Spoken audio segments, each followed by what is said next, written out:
भगवान रमण महर्षि के आश्रम में 2 यात्री पधारे हुए थे।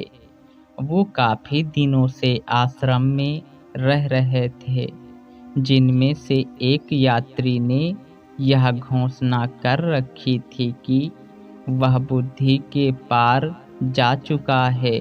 उसकी ऐसी घोषणा कि वह बुद्धि के पार जा चुका है, उसका अहम बढ़ चुका था।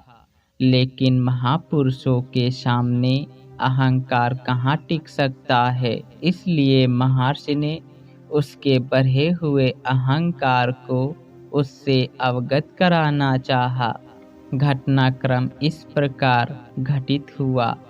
एक दिन एक पालतू गिलहरी जो संध्या को अपने पिंजरे में जाकर सो जाती थी, जब महर्षि रात्रि को विश्राम हेतु उस गिलहरी को आदेश दे रहे थे, जो यात्री ने यह घोषणा कर रखी थी कि वह बुद्धि के पार हो चुका है, उसने सुझाव दिया कि गिलहरी संध्या की गर्मी से प्यासी हो सकती है, इसे जल दिया जाए।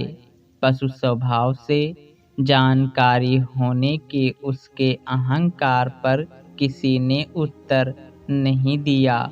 उन्होंने पुनः अपनी बात दोहराई तथा कुछ क्षणों के मौन के बाद महर्षि ने कहा, गर्म सूर्य में तपती हुई चट्टानों पर देर तक ध्यान करने से शायद तुम्हें प्यास लग रही होगी, इसलिए क्या तुम एक लोटा जल पीना चाहोगे? महर्षि, ऐसा ही है, पर मैंने जल पी लिया है। गिलहरी, इतनी प्यासी नहीं है, क्योंकि तुम सूर्य की गर्मी में तपस्या कर रहे थे। तुम्हारा प्यासा होना स्वाभाविक है।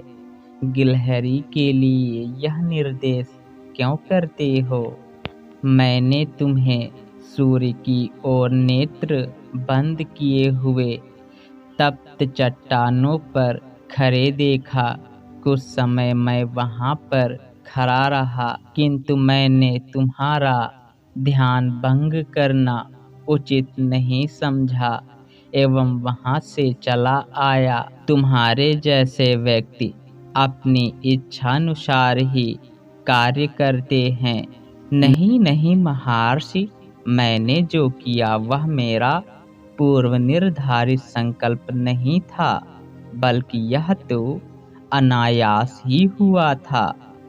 ओहो, मैं समझा। हम सब दूसरे लोग जो कर्म करते हैं वह संकल्प से करते हैं, लेकिन तुम सबकी सीमा से परे हो, ऐसा प्रतीत होता है। महर्षि, ऐसा मैंने प्रथम बार नहीं किया है। आप स्वयं ही मुझे प्रेरित करके यह सब करवाते हैं, फिर भी आप मुझसे ऐसा करने का कारण पूछते हैं, यह कैसे? ओहो, मैं समझा।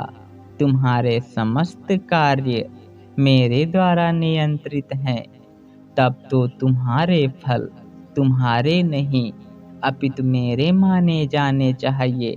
हाँ महर्षि, निसंदेह ऐसा ही है। मैं अपनी स्वतंत्र इच्छा से कुछ भी नहीं करता, बल्कि आपकी प्रेरणा से ही कर्म करता हूँ। मेरी स्वयं की कोई इच्छा नहीं है। मूर्खतापूर्ण बातें बहुत हो चुकी। इसी प्रकार दुर्योधन ने प्राचीन काल में कहा था, जानामि धर्म नाचा में प्रवृत्ति, जानाम्य धर्मम नाचा में निवृत्त्यः, केनापि देवेन हृदि स्थितेन यथा नियोक्तोऽस्मि तथा करोमि। तुम में और दुर्योधन में क्या अंतर है? महर्षि, मुझे कोई भी अंतर नहीं दिखता, पर मेरा कोई भी संकल्प नहीं है। और उसके बिना ही मैं कार्य करता हूँ। तुम जन सामान्य से ऊपर उठ चुके हो। हम दूसरे लोग व्यक्तिगत संकल्प से कार्य करते हैं। कैसे महर्षि?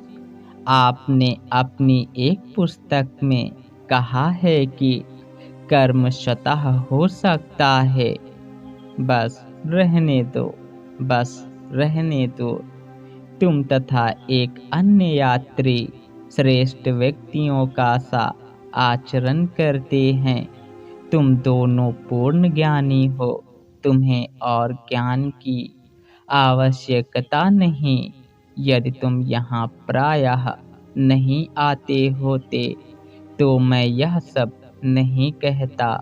जैसा चाहो वैसा करो, परंतु कुछ समय के बाद तुम्हें ज्ञात होगा कि तुम्हारी यह सिर्फ सनक मात्र है। पर महर्षि, मैं तो बहुत समय से इस अवस्था में हूँ। बस रहने दो। इसके पश्चात महर्षि चुप हो गए और उसके पश्चात इस भक्त ने यह घोषणा और अपने अहंकार को त्यागना ही उचित समझा। हरि ओम तत्सत।